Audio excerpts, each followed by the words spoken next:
வேந்தரின் இளங்கதிர் காலை செய்திகளுக்காக ரேவதி. ராகப்பிரியா. முதலில் தலைப்புச் செய்திகள். நாடாளுமன்ற குளிர்கால கூட்டத்தொடர் இன்று தொடக்கம். மதிப்பிழந்த பணத்தாள்கள் விவகாரத்தை எழுப்ப எதிர்க்கட்சிகள் முடிவு. பணத்தாள்கள் செல்லாது என்ற அறிவிப்பின் பின்னணியில் மிகப்பெரிய ஊழல். காங்கிரஸ் துணைத் தலைவர் ராகுல் காந்தி குற்றச்சாட்டு.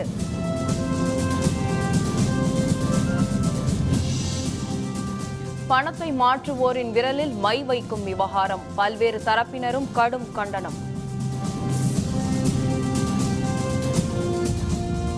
ஏடிஎம் மையங்களில் தொடர்ந்து குவியும் கூட்டம்.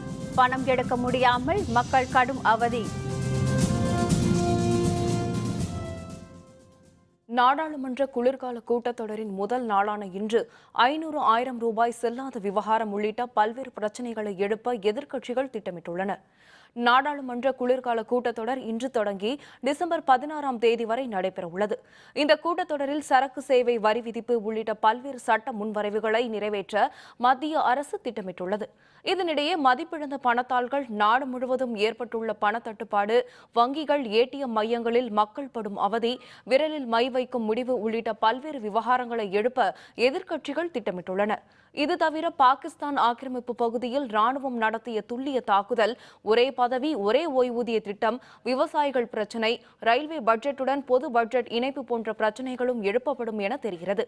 இந்த கூட்டத்தொடர் குளிர்கால கூட்டத்தொடராக இருந்தாலும் நாள்தோறும் அனல் பறக்கும் நிகழ்வுகள் நாடாளுமன்றத்தில் நடக்கும் என எதிர்பார்க்கப்படுகிறது. பணமாற்று அறிவிப்பின் பின்னணியில் மிகப்பெரிய ஊழல் நடந்துள்ளதாக காங்கிரஸ் துணைத் தலைவர் ராகுல் காந்தி குற்றம் சாட்டியுள்ளார்.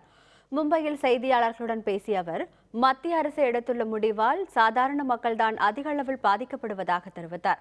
கருப்பு பணம் வைத்திருப்பவர்கள் யாரும் வங்கிகளின் முன்பு வரிசையில் நிற்கவில்லை என்றும் அவர் குறிப்பிட்டார். மத்திய அரசின் இந்த முடிவு மக்களுக்கு பெரும் சிரமத்தை ஏற்படுத்தியுள்ளதாகவும் அவர் கூறினார். இது ஒரு சரியான பொருளாதார கொள்கைக்கான முடிவு இல்லை என தெரிவித்த ராகுல் காந்தி, மத்திய அரசின் இந்த முடிவுக்கு பின்னால் மிகப்பெரிய ஊழல் உள்ளதாகவும் குறிப்பிட்டார். पता लगाइए कि वेस्ट बंगाल बीजेपी के वेस्ट बंगाल यूनिट ने इस डिसीजन से एकदम पहले पैसा डिपॉजिट क्यों किया था। ऑपोजिशन और हम सब ये मांग रहे हैं, और उन्होंने ये डिसीजन नी जर्क तरीके से किया है, बिना सोचे समझे किया है. अब ये डिसीजन हो गया. மேற்கு வங்க முதல்வரும் திரிணாமுல் காங்கிரஸ் கட்சி தலைவருமான மம்தா பானர்ஜி தலைமையில் எதிர்க்கட்சியினர் இன்று பிற்பகலில் குடியரசுத் தலைவர் பிரணாப் முகர்ஜியை சந்தித்து மதிப்பிழந்த பணத்தாள்கள் விவகாரம் தொடர்பாக முறையிட உள்ளனர். புதுதில்லியில் செய்தியாளர்களுடன் பேசிய அவர், தனது கட்சி எம்பிக்கள் 40 பேருடன் குடியரசுத் தலைவர் பிரணாப் முகர்ஜியை இன்று சந்திக்க இருப்பதாக தெரிவித்தார். இது தொடர்பாக காங்கிரஸ் துணைத் தலைவர் ராகுல் காந்தி, பீகார் முதல்வர் நிதிஷ்குமார், ஒடிசா முதல்வர் நவீன் பட்நாயக், தில்லி முதல்வர் அரவிந்த் கெஜ்ரிவால், சமாஜ்வாதி கட்சி தலைவர் முலாயம் சிங் ஆகியோருடன் தாம் பேசியதாக மம்தா பானர்ஜி கூறினார். மதிப்பிழந்த ரூபாய் தாள்கள் விவகாரம் தொடர்பாக அனைத்து கட்சி தலைவர்களும் குடியரசுத் தலைவரை சந்திக்க வேண்டும் என கேட்டுக் கொண்டார். மத்திய அரசின் நடவடிக்கையால் நாட்டு மக்கள் அனைவரும் வீதியில் நிற்பதாகவும் மம்தா பானர்ஜி தெரிவித்தார். कैसे चलेगा? इससे देश नहीं चलता है. हम लोग चाहते हैं ब्लैक मनी का काट करो, लेकिन आपने क्यों नहीं प्लान किया? पब्लिक को कैसा पता होगा कि एक दिन का अंदर आप सब बंद कर दिया, लोगों का खाने का पैसा नहीं है. 1% पीपल में भी फॉल्टी, इसके लिए 99% को आप क्यों गलती समझ रहे हैं? மதிப்பிழந்த 500,000 ரூபாய் நோட்டுகளை வங்கிகளில் அளித்து புதிய நோட்டுகளை மாற்றுவோரின் கைவிரலில் அழிக்க முடியாத மை வைக்க மத்திய அரசு முடிவு செய்துள்ளது. இதற்கு பல்வேறு தரப்பினரும் கடும் கண்டனம் தெரிவித்துள்ளனர். பழைய 500,000 ரூபாய் நோட்டுகளை மாற்றி புதிய நோட்டுகள் வழங்கும் பணி கடந்த 10ஆம் தேதி முதல் தொடங்கியது. 7 நாட்கள் கடந்த நிலையிலும் வங்கிகள், அஞ்சலகங்களில் காத்திருக்கும் மக்களின் எண்ணிக்கை குறையவில்லை. இது தவிர ஒரு சில இடங்களில் பணத்தை மாற்றுவோரின் எண்ணிக்கை நாளுக்கு நாள் அதிகரித்து வருகிறது. பிரதமர் மோடி தலைமையில் தில்லியில் நடைபெற்ற உயர்நிலை ஆலோசனைக் கூட்டத்தில் இது பற்றி விவாதிக்கப்பட்டது. கள்ள நோட்டுகள் புழக்கத்தை கண்காணித்து நடவடிக்கை எடுக்கவும், கருப்பு பணம் வங்கியில் டெபாசிட் செய்யப்படாமல் தடுப்பதற்கும் சிறப்பு தனிப்படைகள் அமைக்க முடிவெடுக்கப்பட்டது. இது தவிர பணத்தாள்களை மாற்றுபவர்களின் கைவிரல்களில் அழிக்க முடியாத மை வைக்கவும் முடிவெடுக்கப்பட்டது. இதன் மூலம் ஒரே நபர் மீண்டும் மீண்டும் வெவ்வேறு வங்கிகளுக்கு சென்று பணத்தை மாற்றுவது தடுக்கப்படும் என தெரிவித்துள்ளார். வழக்கமாக தேர்தலின் போது இடது கைவிரலில் மை வைக்கப்படுவது வழக்கம். இதற்கு மாற்றாக வங்கிகளில் வலது கை விரலில் மை வைக்க முடிவெடுக்கப்பட்டுள்ளது. விரல்களில் வைக்கப்படும் மை சுமார் 2 மாதங்கள் வரை அழியாது. பெருநகரங்களில் சில வங்கிகளில் நேற்று முதலே பணத்தை மாற்றுவோரின் விரலில் மை வைக்கும் திட்டம் செயல்படுத்தப்படும் என அறிவிக்கப்பட்டிருந்தது. கர்நாடக அரசுக்கு சொந்தமான மைசூர் பெயிண்ட் மற்றும் வார்னிஷ் நிறுவனத்திடமிருந்து இதற்கான மை வாங்கப்படுகிறது. தேர்தலின் போது வாக்காளர்களின் விரலில் வைக்கும் மையை 1962ஆம் ஆண்டிலிருந்து இந்த நிறுவனம் வழங்கி வருகிறது. இந்த மத்திய அரசின் அறிவிப்பால் ஏழைகள் மற்றும் நடுத்தர மக்கள் அதிக அளவில் பாதிக்கப்படுவார்கள் என பல்வேறு தரப்பினரும் கண்டனம் தெரிவித்துள்ளனர். மேலும் மத்திய அரசின் இந்த அறிவிப்பு தொடர்பாக மக்கள் மத்தியில் அதிருப்தியும் பல்வேறு சந்தேகங்களும் எழுந்துள்ளன. வங்கிகளில் பணம் எடுக்க செல்பவர்களின் விரல்களில் மை வைக்கும் நடவடிக்கை வாக்களித்த மக்களை அவமதிக்கும் செயல் என திமுக பொருளாளரும் எதிர்க்கட்சித் தலைவருமான மு.க. ஸ்டாலின் தெரிவித்துள்ளார். திருப்பரங்குன்றம் இடைத்தேர்தலில் போட்டியிடும் திமுக வேட்பாளருக்கு ஆதரவாக ஸ்டாலின் பிரச்சாரம் மேற்கொண்டார். முன்னதாக செய்தியாளர்களுடன் பேசிய அவர், பிரதமர் மோடியின் கருப்பு பண ஒழிப்பு திட்டத்தை செயல்படுத்துவதில் பல்வேறு பிரச்சினைகள் இருப்பதாக தெரிவித்தார். மதிப்பிழந்த நோட்டுகளை பெட்ரோல் விற்பனை நிலையங்கள், மருத்துவமனைகளில் மாற்றும் திட்டம் செயல்படவில்லை என்றும் ஸ்டாலின் குறிப்பிட்டார். ஓட்டு போடுகிற நேரத்தில் வாக்காளர்களுக்கு எப்படி விரலில் மை வைக்கப்படுகிறதோ அதுபோல வங்கிகளுக்கு வரக்கூடியவர்களுக்கும் வைக்கப்படும் என்று அறிவிப்பு வந்திருப்பது ஒரு அதிர்ச்சிக்குரிய செய்தியாக இருக்கிறது. இது ஓட்டு போட்டிருக்கக்கூடிய மக்களை அவமானப்படுத்துகிற ஒரு வேதனை மிகுந்த செய்தியாக அமைந்திருக்கிறது. நாடு முழுவதும் பணம் எடுப்பதற்காக ஏடிஎம் மையங்களில் இன்றும் மக்களின் முற்றுகை நீடித்து வருகிறது. மதிப்பிழந்த 500, 1000 ரூபாய் நோட்டுகளை மாற்றும் பணியில் மக்கள் தீவிரமாக ஈடுபட்டுள்ளனர். கடந்த 11ஆம் தேதி முதல் ஏடிஎம் மையங்கள் செயல்பட தொடங்கினாலும் பெரும்பாலான இடங்களில் அவை முடங்கி கிடக்கின்றன. ஏடிஎம் மையங்களில் பணம் நிரப்பினாலும் மக்கள் நீண்ட வரிசையில் நிற்பதால் சில மணி நேரங்களில் பணம் தீர்ந்து விடுவதால் ஏமாற்றத்துடன் திரும்ப வேண்டிய நிலைமையே உள்ளது. கடந்த வெள்ளிக்கிழமை ஏற்பட்ட இதே நிலைமை 5 நாட்கள் கடந்த பிறகும் மாறவில்லை. பகல் நேரத்தில் வங்கி கிளைகளுக்கு சென்று மதிப்பிழந்த ரூபாய் தாள்களை மாற்றும் மக்கள் இரவு வேளையில் ஏடிஎம்களில் காத்து கிடக்கின்றனர். இரவு நேரத்தில் பல ஏடிஎம் மையங்களில் பணம் நிரப்பப்படுவதால் அவற்றை தேடிச் சென்று நீண்ட வரிசையில் காத்திருந்து பணத்தை எடுத்து செல்கின்றனர். இதே நிலைமை 6வது நாளாக இன்றும் நீடிப்பதால் ஏடிஎம் மையங்களில் மக்களின் கூட்டம் அதிகரித்துள்ளது. நாட்டில் உள்ள நதிகளை இணைக்க சிறப்பு குழுவை அமைப்பது என மத்திய அமைச்சரவை கூட்டத்தில் முடிவு எடுக்கப்பட்டுள்ளது. பிரதமர் மோடி தலைமையில் பொருளாதார விவகாரங்கள் துறை அமைச்சரவை கூட்டம் தில்லியில் நடைபெற்றது. 2016-17ஆம் ஆண்டுக்கான ரபி பருவ கொள்முதலுக்கான குறைந்தபட்ச ஆதரவு விலைகளுக்கு இந்த கூட்டத்தில் ஒப்புதல் அளிக்கப்பட்டது. இதன்படி கோதுமைக்கான குறைந்தபட்ச விலை 100 ரூபாய் உயர்த்தப்பட்டு குவிண்டாலுக்கு 1625ஆக நிர்ணயிக்கப்பட்டுள்ளது. பருப்பு வகைகளுக்கு குவிண்டாலுக்கு 4000 ரூபாய் நிர்ணயிக்கப்பட்டுள்ளது. நாடு முழுவதும் நதிகளை இணைக்க சிறப்பு குழு அமைப்பது எனவும் மத்திய அமைச்சரவை முடிவு எடுத்துள்ளது. இது தவிர மத போதகர் ஜாகிர் நாயக்கின் தன்னார்வ தொண்டு நிறுவனம் தீவிரவாத நடவடிக்கையில் ஈடுபட்டதால் அந்த நிறுவனத்திற்கு 5 ஆண்டுக்கு தடை விதிக்கவும் மத்திய அமைச்சரவை ஒப்புதல் அளித்துள்ளது. அதிக தொகை கொண்ட முன்பதிவு டிக்கெட்டுகளை ரயில் கவுண்டர்களில் ரத்து செய்ய ஆதார் அல்லது பான் அட்டை அவசியம் என தெற்கு ரயில்வே அறிவித்துள்ளது. கருப்பு பண ஒழிப்பு நடவடிக்கையால் 500, 1000 ரூபாய் நோட்டுகளுக்கு மதிப்பு இல்லை என மத்திய அரசு அறிவித்தது. இதனையடுத்து 500, 1000 ரூபாய் நோட்டுகளை வைத்திருப்போர் அதனை பல்வேறு வழிகளில் மாற்ற முயற்சித்து வருகின்றனர். வரும் 24ஆம் தேதி வரை ரயில் நிலையங்களில் பழைய ரூபாய் நோட்டுகள் பெற்றுக்கொள்ளப்படும் என மத்திய அரசு அறிவித்திருந்தது. இதனால் வழக்கத்திற்கு அதிகமான அளவில் டிக்கெட் முன்பதிவு நடைபெற்றதை ரயில்வே நிர்வாகம் கண்டறிந்துள்ளது. இது தொடர்பாக தெற்கு ரயில்வே வெளியிட்ட செய்திக்குறிப்பில், அதிக தொகைக்கு முன்பதிவு செய்யப்பட்ட பயணச்சீட்டுகளை ரத்து செய்யும் போது தங்களுடைய பான் அட்டை அல்லது ஆதார் அட்டையை காண்பிக்க வேண்டும் என தெரிவித்துள்ளது. முன்பதிவு ரத்து செய்யும் படிவத்தை நிறைவு செய்து பான் அட்டை அல்லது ஆதார் அட்டையின் நகல், வங்கிக் கணக்கு விவரம் ஆகியவற்றை தலைமை வர்த்தக மேலாளரிடம் அளிக்க வேண்டும் என்றும் கூறியுள்ளது.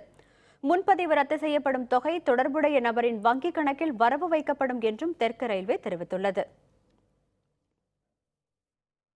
பெட்ரோல் டீசல் விலை குறைப்பு நள்ளிரவு முதல் நாடு முழுவதும் நடைமுறைக்கு வந்துள்ளது. பன்னாட்டு சந்தையில் கச்சா எண்ணெய் விலை நிலவரம், டாலருக்கு நிகரான ரூபாயின் மதிப்பு ஆகியவற்றை பொறுத்து பொதுத்துறை எண்ணெய் நிறுவனங்கள் 15 நாட்களுக்கு ஒருமுறை பெட்ரோல் மற்றும் டீசல் விலையை மாற்றி அமைக்கின்றன. இந்த வகையில் பெட்ரோல் டீசல் விலையில் நேற்று மாற்றம் செய்யப்பட்டுள்ளது. இதன்படி பெட்ரோல் விலை லிட்டருக்கு ₹1.46 டீசல் விலை லிட்டருக்கு ₹1.53 குறைக்கப்பட்டுள்ளன. இந்த விலை குறைப்பு நள்ளிரவு முதல் நாடு முழுவதும் நடைமுறைக்கு வந்துள்ளது. அண்மையில் பெட்ரோல் விலை 89 காசுகள் அதிகரிக்கப்பட்டிருந்த நிலையில் தற்போது ₹1.46 குறைக்கப்பட்டுள்ளன. பெட்ரோல் விலையை ஏற்றும் போது பார்த்தீங்கன்னா சடனாக இன்க்ரீஸ் பண்ணுறாங்க. அது ₹2 இருந்தாலும் சரி, ₹3 இருந்தாலும் சரி, சடனாக இன்க்ரீஸ் பண்ணிடுறாங்க. ஆல் ஓவர் நைட்டில் இன்க்ரீஸ் பண்ணுறாங்க. பேருக்கு குறைக்கிற மாதிரி சும்மா ஒரு 20 பைசா 30 பைசா குறைச்சாலுமே இன்க்ரீஸ் பண்ணுறது நல்ல தெரிஞ்சுக்கிட்டு தான் இருக்குது. முக்கால்வாசி பார்த்தீங்கன்னா இதில் பெரும் மக்கள் எல்லாம் கொஞ்சம் அவதிப்பட தான் செய்கிறாங்க.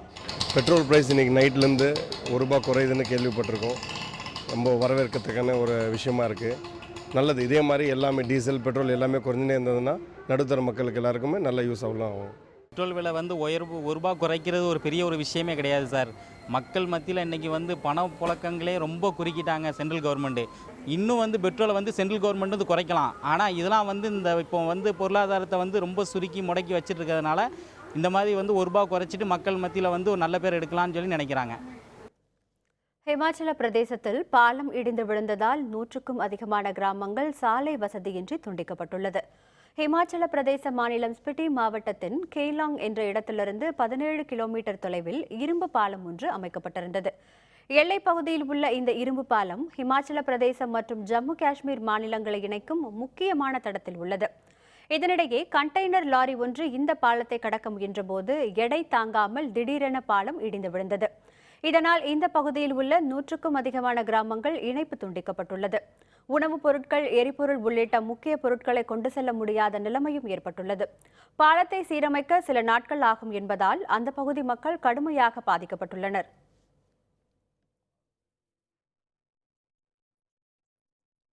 நான்கு தொகுதிகளில் நாளை மாலையுடன் பிரச்சாரம் ஓய்கிறது. இறுதிக்கட்ட வாக்கு சேகரிப்பில் அரசியல் கட்சிகள். விவரம் விளம்பர இடைவேளைக்கு பிறகு.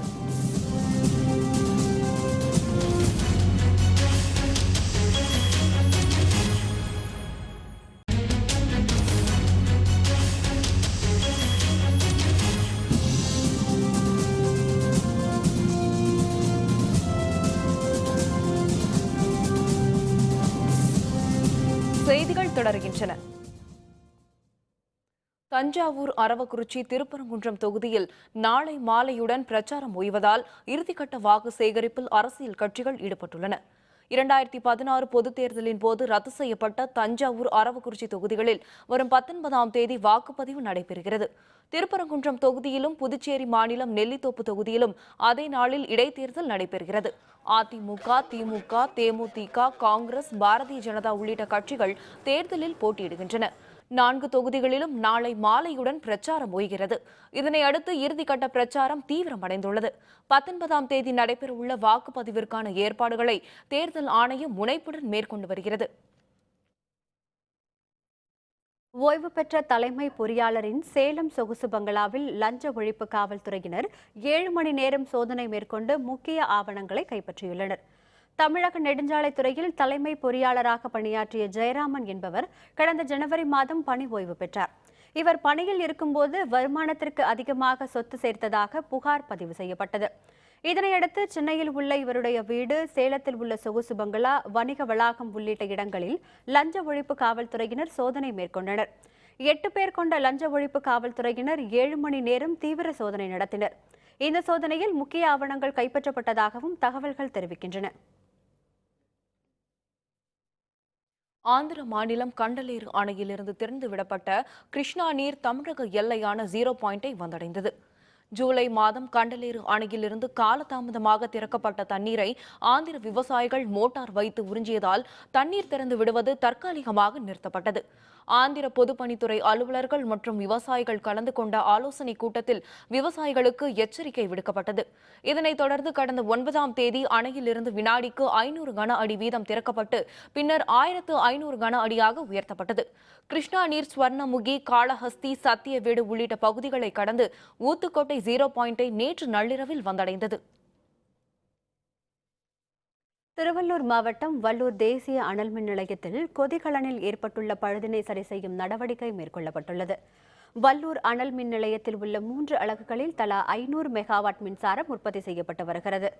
முதல் மற்றும் 2வது அலகில் கொதிகலன் குழாயில் பழுது ஏற்பட்டதன் காரணமாக 1000 மெகாவாட் மின் உற்பத்தி பாதிக்கப்பட்டுள்ளதாக அலுவலர்கள் தெரிவித்துள்ளனர். இதனிடையே கொதிகலனில் ஏற்பட்டுள்ள பழுதை சரி செய்யும் பணியில் மின் ஊழியர்கள் ஈடுபட்டுள்ளதாகவும் விரைவில் மின் உற்பத்தி தொடங்கும் எனவும் அலுவலர்கள் தெரிவித்தனர். திருச்சி மாவட்டம் துறையூர் அருகே இருசக்கர வாகனம் மோதி விபத்துக்குள்ளானதில் 3 கல்லூரி மாணவர்கள் பலியானார்கள். தருமபுரியை சேர்ந்த கௌதமன், பாப்பிரெட்டிப்பட்டியை சேர்ந்த நவீன்குமார், அண்ணா நகர் ரோஹித் ஆகிய மூவரும் துறையூரில் உள்ள தனியார் கல்லூரியில் படித்து வந்தனர். நவீனுக்கு தலையில் ஏற்பட்ட காயத்திற்கு துறையூரில் உள்ள மருத்துவமனையில் சிகிச்சை அளித்த பின்னர் மூவரும் இருசக்கர வாகனத்தில் திரும்பிக் கொண்டிருந்தனர். கொத்தம்பட்டி அருகே உள்ள பாலத்தின் மீது மோதியதில் 3 பேரும் தூக்கி வீசப்பட்டு அதே இடத்தில் பலியானார்கள். இதுகுறித்து சம்பவ இடத்திற்கு வந்த காவல்துறையினர் உடலை மீட்டு உடல்கூறு ஆய்விற்காக அனுப்பி வைத்த பின்னர் விசாரணை நடத்தினர். காஞ்சிபுரத்தில் உள்ள ஏடிஎம் எந்திரங்கள் பழுதானதால் பணம் எடுக்க முடியாமல் மக்கள் ஏமாற்றத்துடன் திரும்பி சென்றனர். செல்லாத நோட்டுகளை வங்கிகள் மற்றும் அஞ்சலகங்களில் கொடுத்து மாற்றிக்கொள்ளலாம் என மத்திய அரசு அறிவித்துள்ளது. பணத்தை மாற்றிக்கொள்வதற்காக முன்னேற்பாடுகள் எதுவும் செய்யவில்லை என மக்கள் குற்றம் சாட்டியுள்ளனர். மேலும் காஞ்சிபுரத்தில் பெரும்பாலான ஏடிஎம் எந்திரங்கள் பழுதடைந்துள்ளதால் பணம் எடுக்க முடியாமல் மக்கள் ஏமாற்றத்துடன் திரும்பி சென்றனர். ராமேஸ்வரத்தில் பெரும்பாலான ஏடிஎம்கள் மூடப்பட்டுள்ளதால் சுற்றுலா பயணிகள் அவதிக்குள்ளாகினர். ராமேஸ்வரம் சுற்றுலா தலம் மற்றும் ஆன்மீக தலம் என்பதால் பல்வேறு பகுதிகளில் இருந்து நாள்தோறும் ஏராளமான பக்தர்கள் வந்து செல்கின்றனர். மதிப்பிழந்த 500 மற்றும் 1000 ரூபாய் நோட்டுகளை கடைகள், கோவில், உணவு விடுதிகளில் வாங்க மறுப்பதால் சுற்றுலா பயணிகள் மிகுந்த சிரமத்திற்கு ஆளாகியுள்ளனர். பெரும்பாலான ஏடிஎம்களில் பணம் நிரப்பாமல் மூடப்பட்டுள்ளதால் மக்களும் பல்வேறு சிரமங்களை சந்தித்து வருகின்றனர். ஏடிஎம்ல போனதானே எடுக்க முடியும். எல்லா ஏடிஎம் ஓப்பன் பண்ணிட்டா பெங்களூர்ல எடுத்துக்கிறாங்க, ஏடிஎம்ல எடுத்துக்கிடுவாங்க. இப்போ எல்லாருமே ரொம்ப கஷ்டப்பட்டு காலையில் நிற்கிறாங்க. வெளியூரில் வர்றவங்க சாப்பாடுக்கு வழி இல்லாமல் இருக்காங்க. இது ஏன் என்னன்னா ஏடிஎம்ல மட்டும் ஒர்க் பண்ணிட்டு ஓப்பன் ஆயிடுச்சுன்னா அவங்கவுங்க எடுத்துக்கிடுவாங்க. हम लोग पूना से आए हैं. हम लोग को अभी एटीएम में किधर भी पैसा नहीं मिल रहा है. रामेश्वरम भगवान का प्रसाद लेने के लिए पैसा नहीं मिल रहा है. वापस खाना खाने के लिए पैसा नहीं है. किधर भी जाने के लिए पैसा नहीं है. एटीएम किधर भी एटीएम में पैसा नहीं. நாமக்கல்லில் உள்ள கூட்டுறவு வங்கிகள் மூடப்பட்டுள்ளதால் பணத்தாள்களை மாற்ற முடியாமல் விவசாயிகள் தவித்து வருகின்றனர். நாமக்கல் மாவட்டத்தில் உள்ள 168 தொடக்க வேளாண்மை கூட்டுறவு வங்கிகளில் கையிருப்பில் இருந்த 40 கோடி ரூபாய் பணத்தை மாநில கூட்டுறவு வங்கியில் செலுத்தப்பட்டது. மாநில கூட்டுறவு வங்கிகள் தொடர்புடைய கூட்டுறவு வங்கிகளுக்கு பணத்தை திரும்ப செலுத்தாததால் வாடிக்கையாளர்களுக்கு புது பணத்தாள்களை மாற்றித்தர இயலாத நிலை உருவாகியுள்ளது. இதனையடுத்து கடந்த 2 நாட்களாக வங்கி ஊழியர்கள் போராட்டத்தில் ஈடுபட்டுள்ளனர். அடகு வைத்த நகைகளை மீட்க முடியாமலும் உரம் வாங்க முடியாமலும் விவசாயிகள் தவித்து வருகின்றனர். இது தொடர்பாக நடவடிக்கை எடுக்க கோரி பணியாளர்கள் மாவட்ட இணை பதிவாளரிடம் கோரிக்கை மனு ஒன்றை அளித்தனர். கிட்டத்தட்ட 168 பிஎஸ்சிபி எங்கள் நாமக்கல் மாவட்டத்தில் இருக்குது. கிட்டத்தட்ட 15 லட்சம் உறுப்பினர்கள் இருக்கிறாங்க எங்ககிட்ட. அடிப்படை தேவையான எந்த விதமான இதுவும் செய்ய முடியல. வரவு செலவே இல்லை, வரவும் இல்லை, செலவும் இல்லை. அதனால் மக்கள் பயங்கரமாக வருத்தப்படுகிறாங்க, ஒன்றுமே அல்லல் படுறாங்க. சாதாரண ஒரு 500 ரூபா கூட வாங்க முடியாத சூழ்நிலை. அக்கௌண்ட்டில் பணம் எடுக்க முடியல, அக்கௌண்ட்டில் பணம் போட முடியல. தருமபுரி மாவட்டத்தில் உள்ள தொடக்க வேளாண்மை கூட்டுறவு வங்கிகள் மூடப்பட்டுள்ளதால் விவசாய தேவைகளுக்கு பணம் எடுக்க முடியாமல் விவசாயிகள் தவித்து வருகின்றனர். தொடக்க வேளாண்மை கூட்டுறவு வங்கிகளுக்கு தேவையான பணத்தை மத்திய கூட்டுறவு வங்கி மூலம் வழங்க வேண்டும் என வலியுறுத்தி தமிழகம் முழுவதும் ஊழியர்கள் ஆர்ப்பாட்டத்தில் ஈடுபட்டுள்ளனர். மேலும் தருமபுரியில் உள்ள 150க்கும் அதிகமான தொடக்க வேளாண்மை கூட்டுறவு வங்கிகள் மூடப்பட்டுள்ளன. இதனால் வங்கிகளில் இருந்து பெற்றுள்ள கடன்களுக்குரிய வட்டி செலுத்த முடியாத நிலைமை ஏற்பட்டுள்ளது. விரைவில் கூட்டுறவு வங்கி வழக்கம் போல செயல்படுவதற்கு ஆவண செய்ய வேண்டும் என விவசாயிகள் கோரிக்கை விடுத்துள்ளனர். தேசியமயமாக்கப்பட்ட வங்கிகளில் கணக்கே கிடையாது. நாங்கள் எல்லாமே மத்திய கூட்டுறவு வங்கிலையும் தொடக்க வேளாண்மை கூட்டுறவு வங்கியிலும் தான் நாங்கள் கணக்கு வச்சுருக்கிறோம். அந்த வங்கிகளில் எங்களுடைய நகையை போய் உரிய காலத்துக்குள்ளே எங்களால் மீட்டுக்க முடியல. எங்களுடைய முன்வைப்பு தொகையோ சேமிப்பு தொகையோ எங்களுடைய அத்தியாவசிய தேவைக்கு உடனடியாக கூட்டுறவு வங்கிகளை திறந்து வழங்கணும். பழைய 500 மற்றும் 1000 ரூபாய் தாள்களை வாங்க மறுப்பதால் சாலை வரி கட்டணங்களை செலுத்த முடியாமல் லாரிகளை இயக்க முடியவில்லை என அதன் உரிமையாளர்கள் தெரிவித்துள்ளனர். வங்கிகளில் கணக்கு வைத்திருக்கும் லாரி உரிமையாளர்கள் குறைந்த அளவே பணம் பெற வேண்டிய சூழ்நிலை உருவாக்கியுள்ளது. இதனால் சாலை வரி செலுத்துதல் மற்றும் வாகன பராமரிப்பு உள்ளிட்டவற்றிற்கு போதிய பணம் இல்லாததால் லாரி உரிமையாளர்கள் மிகுந்த சிரமத்திற்கு ஆளாகியுள்ளனர். மேலும் லாரிகளுக்கு காலாண்டு சாலை வரி செலுத்துவதற்கான காலக்கெடு நேற்றுடன் முடிவடைந்தது. இதனை மேலும் 1 மாத காலம் நீட்டிக்க வேண்டும் என்று லாரி உரிமையாளர்கள் வேண்டுகோள் விடுத்துள்ளனர். கர்நாடகா, ஆந்திரா போன்ற மாநிலங்களில் இன்னும் 30 நாட்களுக்கு குவார்டர் டாக்ஸ் அபராதம் இல்லாமல் பழைய நோட்டுகளையே வாங்கிக் கொள்வார் என்று அறிவித்துள்ளார்கள். அதுபோல் தமிழகத்திலும் 1 மாத காலம் நீடித்து பழைய ரூபாய் நோட்டுகளே பெற்றுக்கொண்டு அபராதம் இல்லாமல் டாக்ஸை பெற்றுக்கொள்ள நடவடிக்கை எடுக்க வேண்டுகிறோம். பணப்பரிமாற்றத்தில் ஏற்பட்டுள்ள தாமதம் காரணமாக ஈரோடு மாவட்டத்தில் உள்ள அனைத்து மஞ்சள் சந்தைகளும் தற்காலிகமாக மூடப்படுவதாக மஞ்சள் கிடங்கு மற்றும் உரிமையாளர்கள் சங்கம் அறிவித்துள்ளது. மதிப்பிழந்ததாக அறிவிக்கப்பட்ட 500 மற்றும் 1000 ரூபாய் தாள்களை மாற்றிக்கொள்ள பல்வேறு சிரமங்களை கடந்த 7 நாட்களாக வணிகர்கள் எதிர்கொண்டு வருகின்றனர். ஏடிஎம் மற்றும் வங்கிகளில் 2000 ரூபாய் மட்டும் வழங்கப்படுவதால் பணப்பரிமாற்றத்தில் தாமதம் ஏற்படுவதாக வணிகர்கள் தெரிவித்துள்ளனர். ஈரோடு மாவட்டத்தில் உள்ள வில்லரசம்பட்டி, கருமாண்டி, செல்லிப்பாளையம், பெருந்துறை பகுதிகளில் மஞ்சள் சந்தைகள் இயங்கி வருகின்றன. வரும் திங்கட்கிழமை வரை மஞ்சள் சந்தை தற்காலிகமாக மூடப்படுவதாக மஞ்சள் கிடங்கு மற்றும் உரிமையாளர்கள் சங்கம் அறிவித்துள்ளது.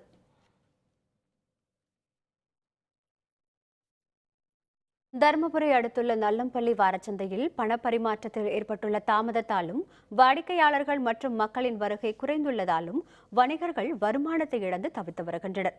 தருமபுரி மாவட்டத்தில் மிகப்பெரிய சந்தையான நல்லம்பள்ளி வாரச்சந்தைக்கு செவ்வாய்க்கிழமை தோறும் 20,000க்கும் அதிகமான விவசாயிகள், வணிகர்கள், மக்கள் என ஏராளமானோர் வருவது வழக்கம். இதனால் இந்த வாரச்சந்தையில் நாளொன்றுக்கு 20 லட்சம் ரூபாய்க்கும் அதிகமாக வர்த்தகம் நடைபெறும்.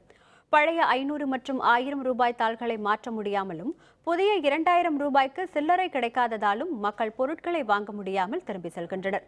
இதனால் நல்லம்பள்ளி வாரச்சந்தை கூட்டம் இல்லாமல் வெறிச்சோடி காணப்படுவதால் வணிகர்கள், விவசாயிகள் வருமானம் இழந்து தவித்து வருகின்றனர். எந்த கடையில் பார்த்தாலும் 500-1000 ரூபா நோட்டு தான் கொடுக்குறாங்க. அது கொடுக்கறதுனால சில்லறை நம்மளால கொடுக்க முடியல. இப்போ புது நோட்டு 2000 ரூபா வந்துச்சுன்னா 2000 ரூபாய்க்கும் சில்லறை கொடுக்க முடியறதில்ல. ஏன்னா 100 ரூபா 150 ரூபாய்க்கு வாங்கி திரும்ப 1800 ரூபா 1850 ரூபா நம்மளால கொடுக்க முடியறதில்ல. அதனால் அது ரொம்ப கஷ்டம் தான். அதனால் வியாபாரம் ரொம்ப டல்லு தான், வெறிச்சோடி தான் இருக்குது காலையிலேருந்து. காய்கறிலாம் கொஞ்சம் டல்லாங்க தாங்க சார் போகுது. காலையிலேருந்து நாங்கள் 10 ரூபா கூட வியாபாரமே பண்ணலைங்க சார். கேட்டால் 1000 ரூபாய் 500 ரூபாய்க்கு சில்லற இல்லை, 2000 ரூபாய்க்கு சில்லற இப்போ எங்கே போகிறது அப்படின்னு பேசுகிறாங்க சார். 50,000 சந்தையில் நிற்கி சார். 500 பேர் கூட சார் இல்லைங்க சார். எல்லாரும் ரொம்ப 500 ரூபா நோட்டு வந்து மாற்றுறதுக்கு ரொம்ப சிரமமாக இருக்குது. பொருள் வாங்க முடியல. பேங்க்கில் போனாலும் 2000 ரூபா தான் கொடுத்துட்ருக்காங்க. அதனால் பொருளாதாரத்தை பார்த்தீங்கன்னா ரொம்ப சீரழிவாக தான். குன்னூர் சிம்ஸ் பூங்கா பகுதியில் வழி தவறி வந்த காட்டு மாடு எங்கு செல்வது என்று தெரியாமல் ஓடியதால் போக்குவரத்து பாதிப்பு ஏற்பட்டது. குன்னூர் சிம்ஸ் பூங்காவில் காட்டு மாடு ஒன்று தாக்கியதால் தாமரை என்ற சுற்றுலா பயணி பலியான சம்பவம் தொடர்பான அச்சம் இன்னும் விடுபடவில்லை. இதனிடையே சிம்ஸ் பூங்கா அருகில் 2 வாரமாக தங்கியுள்ள இந்த காட்டு மாடை விரட்ட முயற்சிகள் மேற்கொள்ளப்பட்டன. அங்குள்ள நெடுஞ்சாலை பகுதிக்கு வந்த காட்டு மாடு எங்கு செல்வது என்று தெரியாமல் அங்கும் இங்கும் ஓடியதால் மக்கள் அச்சமடைந்தனர். இதனால் 1 மணி நேரத்திற்கும் மேலாக போக்குவரத்து பாதிப்பு ஏற்பட்டது. பின்னர் வனத்துறையினர் ஒலி எழுப்பியும் தகரங்களை தட்டியும் அடர்ந்த வனப்பகுதிக்குள் அதனை விரட்டியடித்தனர்.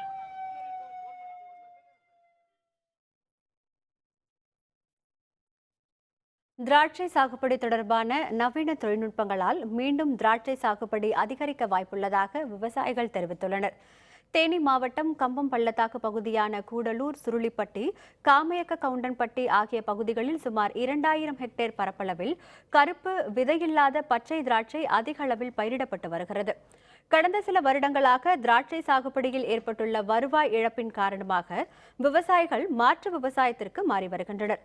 கம்பம் பள்ளத்தாக்கு திராட்சை விவசாயிகளுக்கு புதிய ஏற்றுமதி ரகங்கள் மற்றும் உற்பத்தியை அதிகரிக்கும் வழிமுறைகள், தொழில்நுட்பங்கள் பற்றிய மாவட்ட அளவிலான கருத்தரங்கு சின்னமனூரில் நடைபெற்றது. இந்த கருத்தரங்கில் பங்கேற்ற விவசாயிகள் திராட்சை சாகுபடி செய்வது குறித்த நவீன தொழில்நுட்பங்களால் மீண்டும் திராட்சை விவசாயம் அதிகரிக்க வாய்ப்புள்ளதாக தெரிவித்துள்ளனர். திராட்சை ரகங்கள் பற்றி மற்றும் சாகுபடி தொழில்நுட்பங்கள் பற்றி, பூச்சி மேலாண்மை, நோய் மேலாண்மை மற்றும் உரமிடல் பற்றி தொழில்நுட்பங்கள் விவசாயிகளுக்கு எடுத்துக்கூடப்பட்டுள்ளது. திராட்சை அதிகமாக விளையக்கூடிய பகுதியிலிருந்து சுமார் 200 விவசாயிகள் வந்து இதில் கலந்து கொண்டுள்ளார்கள். இந்த விவசாய கருத்தரங்கு தமிழ்நாடு அரசு ஏற்பாடு பண்ணியிருக்கு. இந்த கருத்தரங்கு நடத்துறதுனால இன்னும் பல புதிய விஷயங்களை நாங்கள் தெரிஞ்சுக்கிறதுக்கு உதவியாக இருக்கு. மேலும் நம்ம விவசாயிகளுக்கு வந்து திராட்சை சாகுபடியில் தொழில்நுட்பங்களை பயில்றதுக்கு இன்னும் அரசு வந்து இன்னும் நிறைய எங்களுக்கு நிறைய உதவிகளை செய்யும்.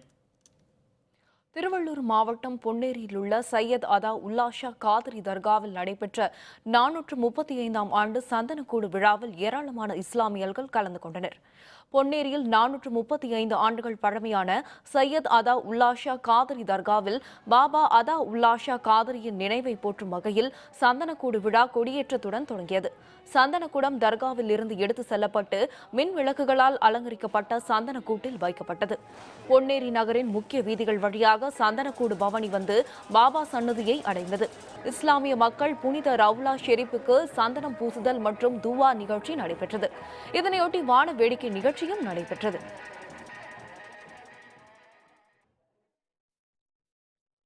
கேரள மாநிலம் சபரிமலை ஐயப்பன் கோவிலில் இந்த ஆண்டு மண்டல பூஜைக்காக நடை திறக்கப்பட்டு தீபம் ஏற்றி வழிபாடு நடைபெற்றது.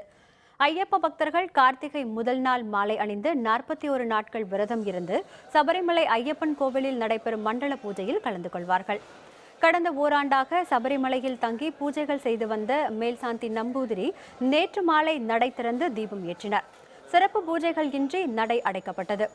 இந்த ஆண்டுக்கான மேல்சாந்தியாக தேர்வு செய்யப்பட்ட பாலக்காட்டைச் சேர்ந்த உன்னிகிருஷ்ணன் நம்பூதிரியும் மாளிகைபுரத்திற்கு சங்கனாச்சேரியை சேர்ந்த மனுக்குமார் நம்பூதிரியும் இன்று அதிகாலை நடை திறந்தனர். இந்த ஆண்டிற்கான மண்டல பூஜைகள் தொடங்கி ஐயப்பனுக்கு அபிஷேகம் நடத்தப்பட்டது. பின்னர் நெய் அபிஷேகமும் நடைபெற்றது. கார்த்திகை முதல் நாளான இன்று தொடங்கிய இந்த மண்டல பூஜை வரும் டிசம்பர் மாதம் 27ஆம் தேதி வரை நடைபெற உள்ளதாக கோவில் நிர்வாகம் தெரிவித்துள்ளது. பக்தர்கள் சுவாமி தரிசனத்திற்கு பல்வேறு வசதிகள் மேற்கொள்ளப்பட்டுள்ளன. இதேபோல் சென்னை ஐயப்பன் கோவிலிலும் மண்டல பூஜைக்காக இன்று அதிகாலை சிறப்பு பூஜைகளுடன் நடை திறக்கப்பட்டது. கார்த்திகை மாதம் முதல் நாளை ஒட்டி திரளான ஐயப்ப பக்தர்கள் மாலை அணிந்து விரதத்தை தொடங்கினார்கள். இன்றைக்கு கார்த்திகை மாதம் 1ஆம் தேதி இங்கு சுவாமிமார்களுக்கு மாலை போடுவதற்கும் மற்றும் இருமுடி கட்டுவதற்கும் உண்டான எல்லா வசதிகளையும் செய்திருக்கின்றார்கள். சபரிமலைக்கு போகிறதுக்கு 41 டேஸ் விரதம் இருக்கணும். அந்த 41 டேஸ் விரதம் இன்னையிலிருந்து ஆரம்பிக்கிறது. இந்த சாமி கோயிலுக்கு ஐயப்பன் கோயிலுக்கு 14 வருஷமாக போகிறேன். ரொம்ப சந்தோஷமானது, ரொம்ப மிகவும் மகிழ்ச்சியானது. நம்ம நினச்சது நடக்கும். ஐயப்பன் நடந்ததுன்னா ரொம்ப நன்மையாக இருக்கும். மதுரையில் சுவாமியே சரணம் ஐயப்பா என்ற சரண முழக்கத்துடன் ஐயப்ப பக்தர்கள் மாலை அணிந்து விரதத்தை தொடங்கினார்கள். மதுரை அழகர் மலை மேல் உள்ள ராக்காயி தீர்த்தத்தில் நீராடி பழமுதிர் சோலை முருகன் கோவில், மேலமாசி வீதி ஐயப்பன் கோவில், புதூர் ஐயப்பன் கோவில்களில் சரண முழக்கத்துடன் பக்தர்கள் மாலை அணிந்து விரதத்தை தொடங்கினார்கள். இந்த விருச்சிக மாதம் சொல்லக்கூடிய அந்த மாதத்திலே சிறப்பான விரதம் இருந்து மாலை அணிவித்து ஐயப்ப தரிசனத்திற்கு ஆயத்தமாகும் பக்த ஜனங்களுடைய முதல் நாள் இது. இந்த கார்த்திகை மாதம் முதல் தேதியிலிருந்து இந்த மண்டல பூஜை துவங்குகிறது. எல்லா ஐயப்பங்களும் சிறப்பாக விரதம் இருந்து நல்ல மனசாட்சிக்கு பயந்து நல்லதையே நினைத்து நல்ல காரியங்கள் பூமியில் நடக்கணும்னு சொல்லி வேண்டி இந்த ஐயப்ப தரிசனம் பரிபூர்ணமாக உருவாகணும். கார்த்திகை 1ஆம் தேதி மாலை போட்டு போகிறனால உடலும் மனசும் ஆரோக்கியமாகவும் சுத்தமாகவும் இருக்கும். ஐயப்பனுக்கு விரதம் இருந்து போயிட்டு வரனால நம்ம குடும்பத்தில் எந்த வித குறைகளும் இருக்காது. நல்லா சந்தோஷமாக போயிட்டு எல்லாரும் சந்தோஷமாக வரணும். இந்தியன் சூப்பர் லீக் கால்பந்து போட்டி புனேவை வீழ்த்தி சென்னை அணி வெற்றி. விவரம் விளம்பர இடைவேளைக்கு பிறகு.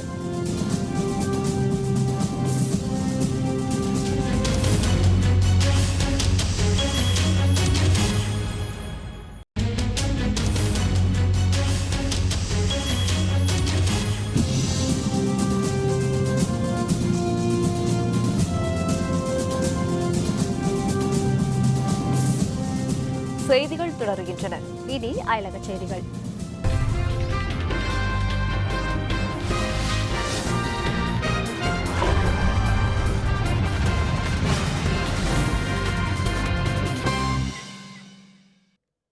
தாய்லாந்தின் கடற்பகுதியில் சட்டவிரோதமாக மீன்பிடிக்க பயன்படுத்தப்பட்ட படகுகளை கடலோர காவல் படையினர் தண்ணீரில் மூழ்கடித்தனர்.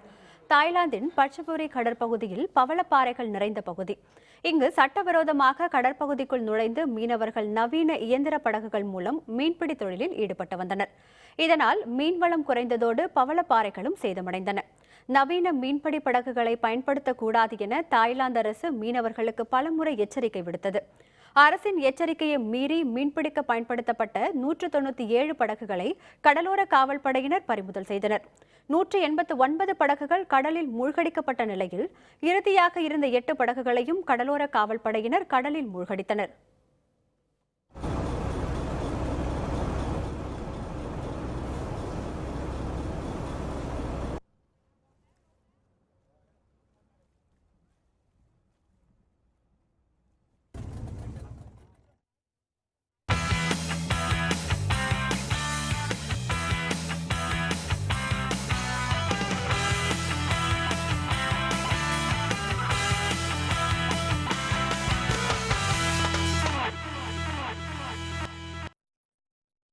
இந்தியன் சூப்பர் லீக் கால்பந்து போட்டியில் சென்னை அணி புனேவை 2-0 என்ற கோல் கணக்கில் தனது சொந்த மண்ணில் வீழ்த்தியுள்ளது. சென்னை நேரு திடலில் நடைபெற்ற இந்தியன் சூப்பர் லீக் கால்பந்து போட்டியில் சென்னை அணியும் புனே அணியும் மோதின. கடந்த போட்டியில் கேரளா அணியிடம் தோல்வி அடைந்த சென்னை அணி இந்த போட்டியில் வெல்ல வேண்டிய நெருக்கடியில் களமிறங்கியது. ஆட்டம் தொடங்கிய அரை மணி நேரம் வரை இரு அணிகளும் கோல் போட முடியாமல் திணறின. 45வது நிமிடத்தில் சென்னை அணியின் வீரர் ஜே லாவகமாக பந்தை முட்டி கோலாக்கினார். இதனால் முதல் பாதி ஆட்டத்தில் 1-0 என சென்னை முன்னிலை பெற்றது. இடைவேளைக்கு பிறகு விறுவிறுப்பு அடைந்த ஆட்டத்தின் 51வது நிமிடத்தில் சென்னையின் சூச்சி பந்தை தலையால் முட்டி மற்றொரு கோல் போட 2-0 என முன்னேறியது. அப்போது சென்னை ரசிகர்களின் கொண்டாட்ட சத்தம் விண்ணை முட்டியது. What the crowd loves to see. Mulder, good return ball, cross ball in, big chance, goal! Chennai are in the lead against Central Pune. Rewarding runs just yet. Rafael Augusto, he actually got there in the end, and now he does cross the ball in here. இதனால் புனே பயிற்சியாளர் ஹபாஸ் உள்பட அந்த அணியின் வீரர்கள் முகத்தில் சோகம் படர்ந்தது. எனினும் ஆட்டம் முடியும் வரை புனே அணியால் கோல் அடிக்க முடியவில்லை. இதனால் சென்னை அணி 2-0 என்ற கோல் கணக்கில் வெற்றி பெற்றது. 13 புள்ளிகளுடன் பட்டியலில் 5வது இடத்தில் இடம்பெற்றுள்ளது. மீண்டும் தலைப்புச் செய்திகள். நாடாளுமன்ற குளிர்கால கூட்டத்தொடர் இன்று தொடக்கம். மதிப்பிழந்த பணத்தாள்கள் விவகாரத்தை எழுப்ப எதிர்க்கட்சிகள் முடிவு.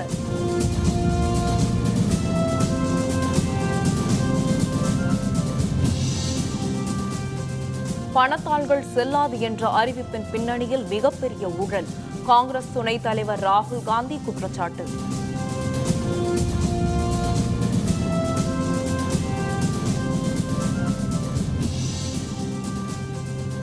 பணத்தை மாற்றுவோரின் விரலில் மை வைக்கும் விவகாரம். பல்வேறு தரப்பினரும் கடும் கண்டனம்.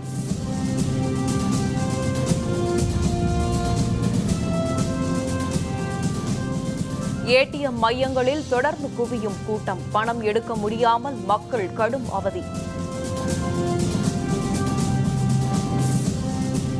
இத்துடன் வேந்தரின் இளங்கதிர் காலை செய்திகள் நிறைவடைந்தன. மீண்டும் பகல் 11 மணிக்கு வேந்தரின் இளங்கதிர் முற்பகல் செய்திகளில் சந்திப்போம். வணக்கம். வணக்கம்.